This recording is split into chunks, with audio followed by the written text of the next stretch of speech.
Hey everybody, welcome to episode 17 of What Not to Miss with Chris.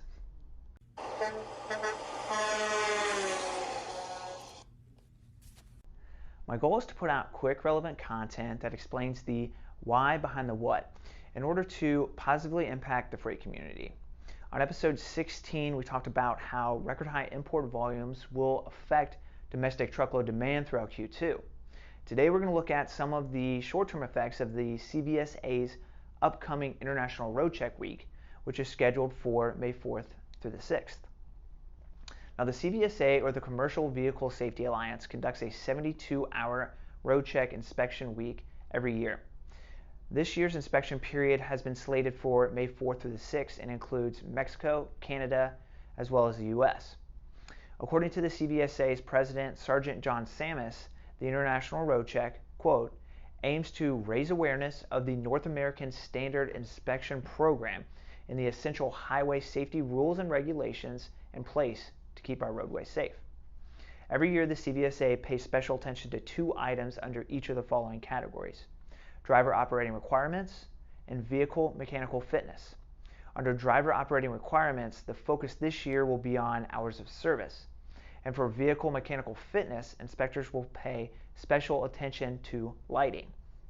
Now, according to CVSA.org, lighting accounted for the most vehicle violations in 2020.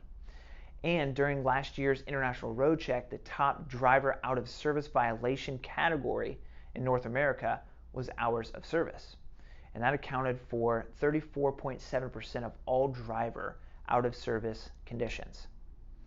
Now, the chart behind me breaks down road check inspection data over the past 4 years.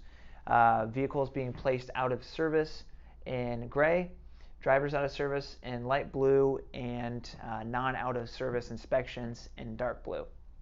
Now, over the past 4 years, there's been over 245,000 inspections conducted over Road Check Week. Of those 245,000 inspections, almost 60,000 have led to either vehicle or driver out of service conditions. So as a carrier, if you do the math, you essentially have a 25% chance of, on average, of being placed out of service if an inspection is required. Now, this data doesn't even include non-critical violations that may result in fines, however, may not be severe enough to place a vehicle out of service. Now, based on the data, it's not hard to understand why a number of drivers and carriers choose to stay off the roads during these annual 72-hour inspection periods. Now, to support that last statement, I pulled rejection data for all of the U.S. for road checks during 2018 and 2019 to see what happens to capacity during and after the 72-hour inspection period. Now, I chose to leave off 2020 as COVID impacts have really complicated typical seasonal data. Now, while rejections may seem relatively flat during this 72-hour period, you can see them jump several percentage points in the following weeks as it takes time for displaced carriers to realign and backlog shipments to get picked up.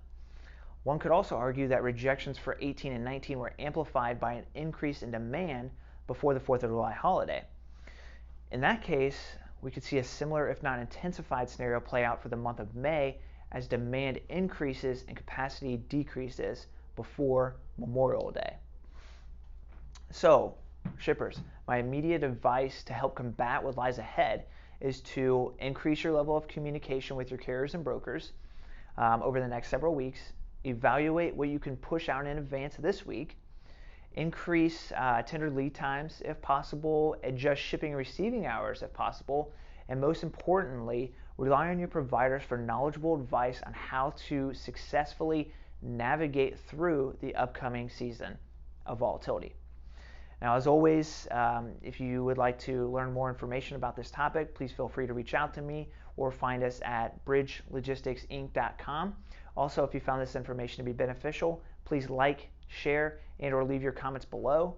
And until next time, I'm Chris Seeds, and thanks for joining me on another episode of What Not to Miss with Chris.